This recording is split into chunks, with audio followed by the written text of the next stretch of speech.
Welcome to my channel. Someone once said that hagfish and lampreys, these round-mouthed oddities, are the ancestors of humans. They are a group of scavenging monsters whose eyes have degenerated. If not for an accident 400 million years ago, they would have been forever trapped in the ocean's darkest trenches. Even today, hagfish have not evolved and remain as they were 400 million years ago, sucking blood, burrowing into bellies, and secreting slime, all for survival, employing the most despicable methods. After listening to the story of the hagfish, my friend wrote a science fiction piece about how a jawless creature changed its fate, evolved into humans, reached the pinnacle of species, and conquered the stars and seas. He wove together everything I had previously told him about fungi, octopuses, and mantis shrimps. A cosmic war from hundreds of millions of years ago also surfaced. Today, let's talk about this cosmic war and the jawless ancestors of humans. Let's go back to 2017, when this picture of an alien hit by a car suddenly went viral. The netizen who posted it said they encountered this car accident on Highway 101 in Oregon, and the scene looked like an alien had been hit. The car was covered in an unknown sticky substance. Netizens immediately started discussing whether this picture was real or fake. Just then, an official statement was released. This picture was indeed genuine. Could it really be that an alien was hit? It's unimaginable what could produce so much mucus. Originally, a truck rear-ended another truck, causing thousands of blind eels to spill all over the ground. The slime you see is actually sprayed by the blind eels. About 600 million years ago, humans and octopuses began to evolve in different directions. Octopuses chose the path of evolving a decentralized nerve network without a spine, while humans chose the path of evolving a central nervous system with a spine. The blind eel is an intermediate species from invertebrates to vertebrates.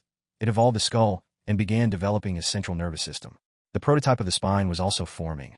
Approximately 400 million years ago, the blind eel developed the skill of spraying slime. With this trick, it has survived to this day without further evolution for 400 million years. Initially, scientists were also curious about how this creature, lacking armor, eyes, and a jaw, just a sort of slug, could survive. Was it slime toxic?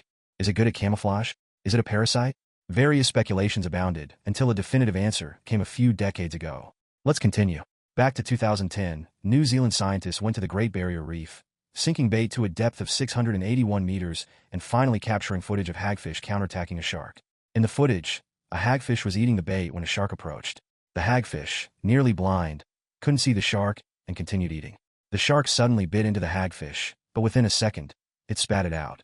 Sharks are notoriously known for not letting go once they bite. They engage in a death roll to tear off a piece of flesh. So why would a shark immediately spit out a blind eel? The slime in the video is particularly striking.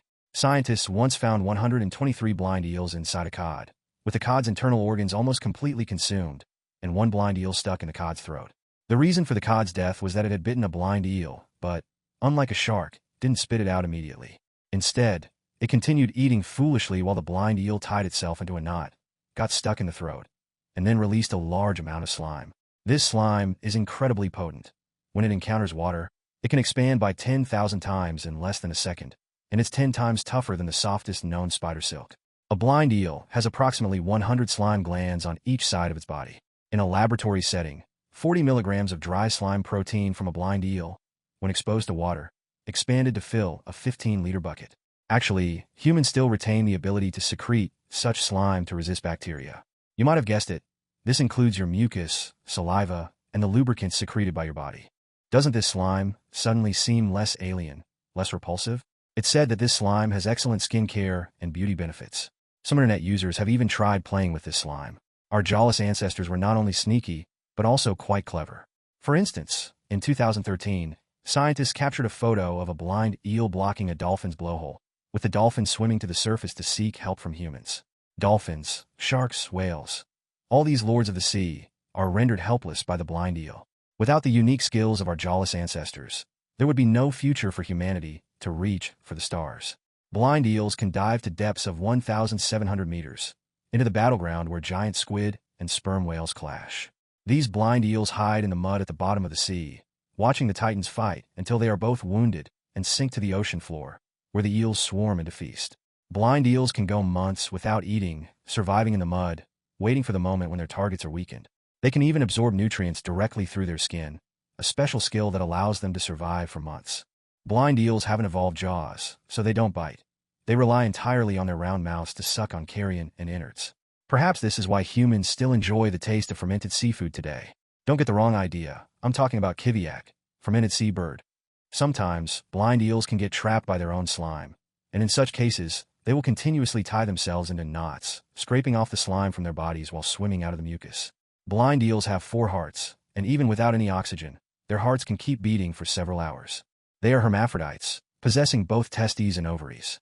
When mating, one hagfish ties itself around another, and they suck on each other's bodies to simultaneously release sperm and fertilize. Normally, a hagfish wouldn't tie itself in knots alone, but for survival, it might employ this reproductive technique. I can't go on. There are more skills to explore. Scientists are researching extracting silk proteins from the slime, which is extremely soft yet durable, perfect for body wear without being felt. This silk protein has vast potential in fashion, particularly for underwear and condoms. The genes for producing this slime are very small, and scientists have successfully transferred these genes into bacteria for mass production, combined with 3D printing technology, possibly leading to clothes made directly from this slime. This might be what true seamless clothing is all about. On another level, the extensive use of this slime could replace nylon and some plastics, helping to mitigate the microplastic crisis, which is very environmentally friendly.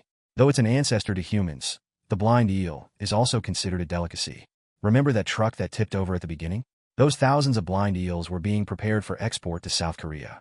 In Busan, South Korea, there's still a very primitive cooking method where they first wrap the eels in a pile of rice straw to drain their slime, then set the straw on fire.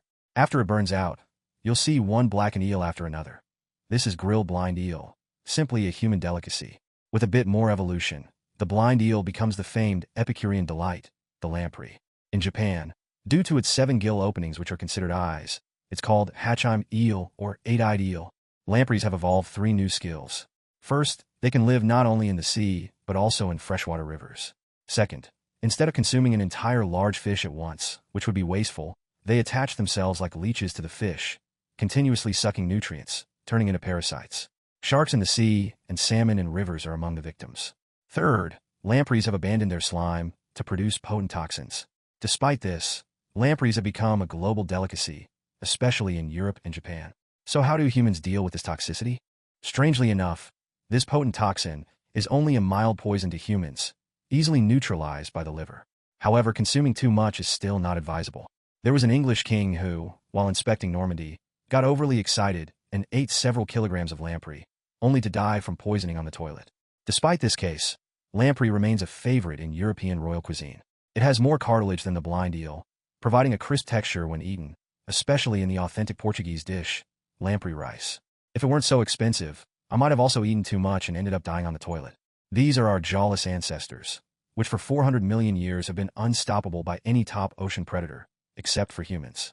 The story circles back to my friend's sci-fi piece, where we imagine traveling back 600 million years with the special skills of our jawless ancestors to witness an epic interstellar battle.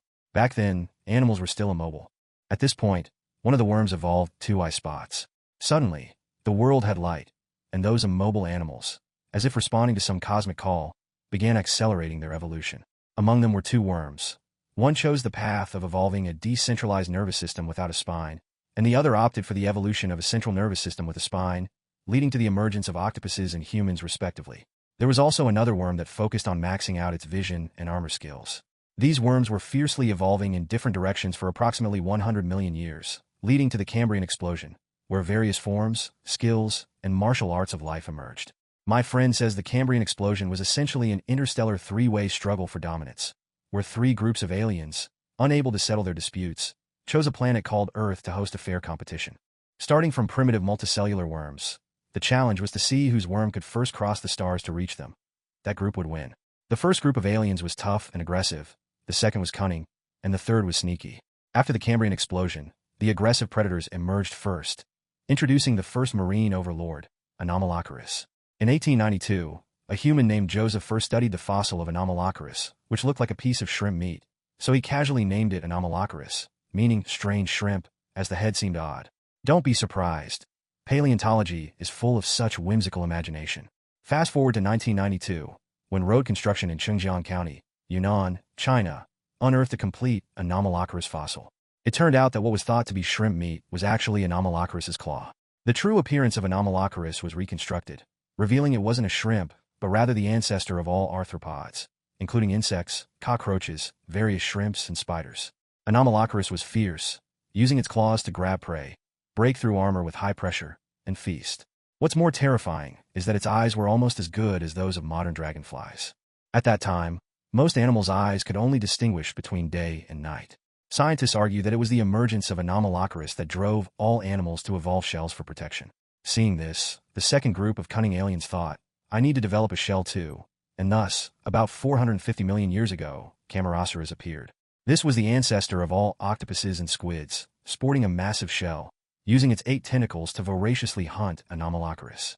However, by 400 million years ago, Camarasaurus mysteriously went extinct, which remains one of paleontology's unsolved mysteries. Why did such a perfect creature like Camarasaurus suddenly become extinct? My friend says this must have been because the aggressive aliens got angry and released a large number of mantis shrimp into the sea, causing havoc. Consequently, the owner of Camarasaurus protested, saying, "This is cheating," but the aggressive aliens didn't care. Then, the sneaky aliens stepped in to mediate. All right, let's throw some fungi down there to alter the land environment, and we'll fight again on land. The final result was 2-1, with the cunning aliens and their octopus left with nowhere to complain. But on second thought, they figured, fine, go fight on land. Deep in the ocean, my octopus was quietly evolving, possibly a clever strategy. Then, the aggressive aliens' arthropods made it to land first, followed by the sneaky aliens' vertebrate fish slowly adapting to terrestrial life. However, once these vertebrates, which had been sneaky for hundreds of millions of years in the ocean, came ashore, they were unexpectedly enhanced by the atmospheric conditions, evolving into dinosaurs that were dozens of meters long. This time, the aggressive aliens got upset again and threw down a meteorite. No way. You're cheating with fungi, you've tricked us. The Earth's environment needs to change again. Let's start over. This time, the sneaky aliens decided to focus on brain development rather than the spine because before the extinction of the dinosaurs, there was a small vertebrate infected by a virus that unexpectedly gained a placenta, turning into mammals, which is very conducive to brain development. The sneaky aliens were delighted. You, with your big insect eggs, can stay in the sea and play.